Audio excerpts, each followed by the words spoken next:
Another batch of repentant competence passed through the torch of self-conviction. My Naija people don bring ogbonge Bishop news story. My name na Neyi. Make a sharply yarn on some tori wey be say it just happened.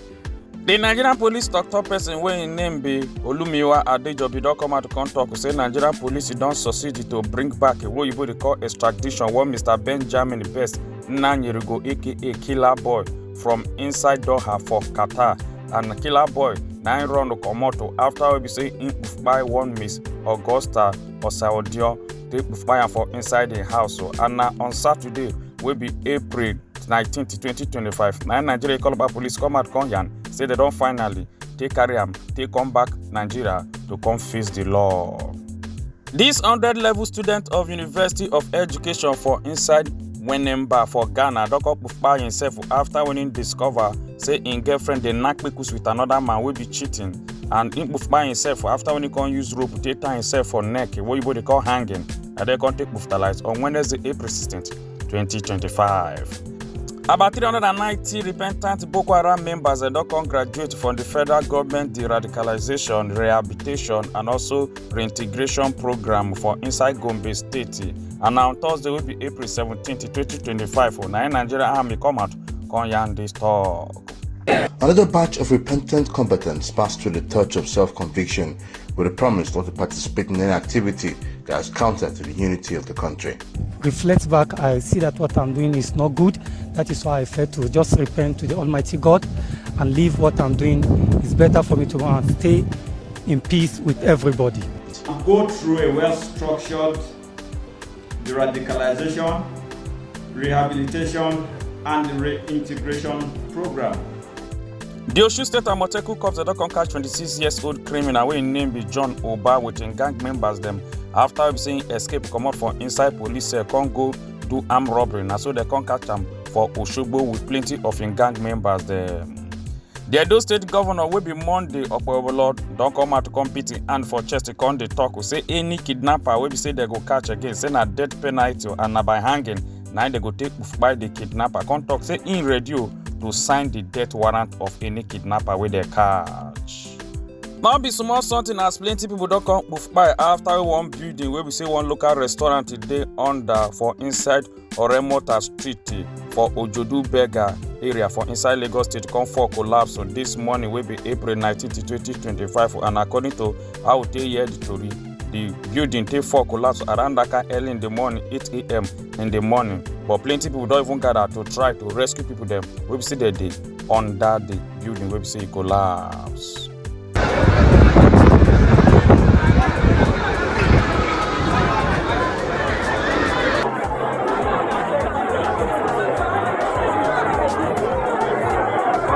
Ogbonge accident don come happen as one truck come lose control come fall wey make plenty other cars dem come dey jam theirself for on top Lagos Ibadan expressway, and this ogbonge accident take happen. The Anambra State government don come use bulldozer go dey scatter the innocent vehicle manufacturing head office wey dey for inside Nnewi, Anambra State, so dem go fit create space for construction projects.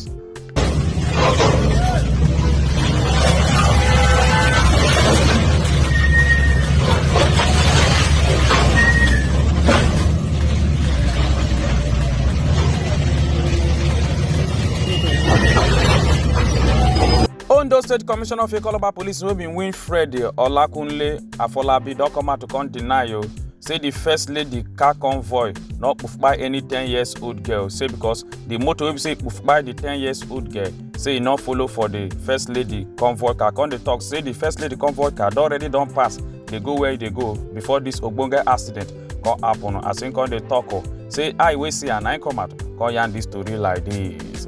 After her convoy had passed, we heard of an unfortunate incident that a white Lexus Jeep hit a 10-year-old girl at Obale.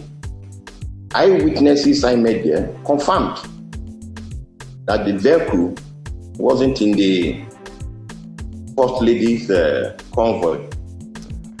The Nigeria Correctional Service for inside Kano State Command don come graduate 62 prisoners dem wey don write National Examination Council wey be NECO exam, and also the National Board of Arabic and Islamic Studies exam.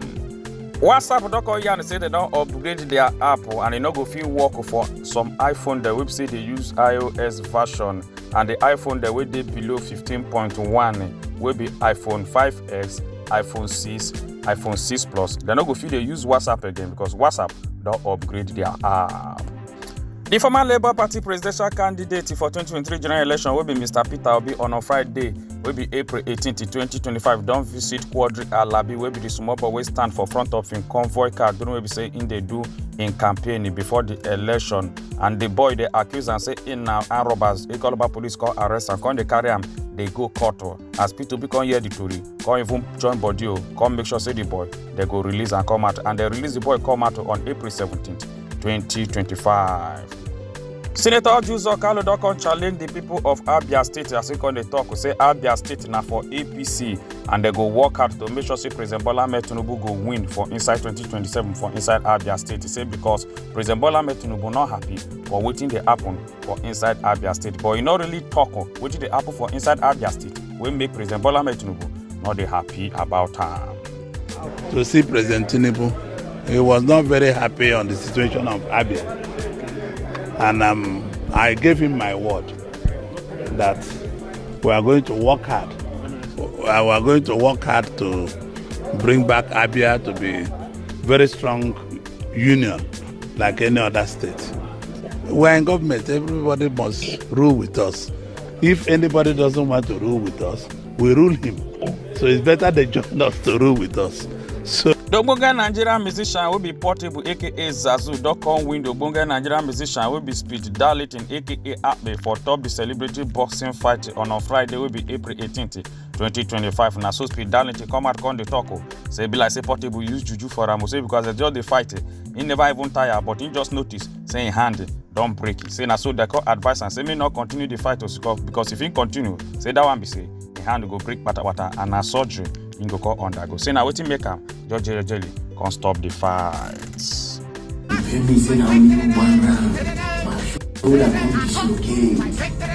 don't know wetin happen, whether na the juju wey Portable carry come. I never tire. My lord, man, this thing just bam! Come on, you feel me? This Nigerian man where they travel don't come call on the Inspector General of Ikoloba Police and also the Lagos State Governor say make they chook mouth on top this matter say because him be one they travel through airport to say na so the Ikoloba Police they wait there for airport to come stop him. They say they go carry and take go police station. Meanwhile, he won't catch up with flight. Because they tell them say make they search him back for you. They want search him back. Which one they want say they want carry and take go police station before they go search him back? Say because he no one miss in flight. As in God they call on the Inspector General of Ikoloba Police. They making chook mouth on top this matter and also to address all these things we say Nigeria Ikoloba Police they do. Yes, now Bishop News O'Clock. My name is Nanehi. Make una enjoy your day.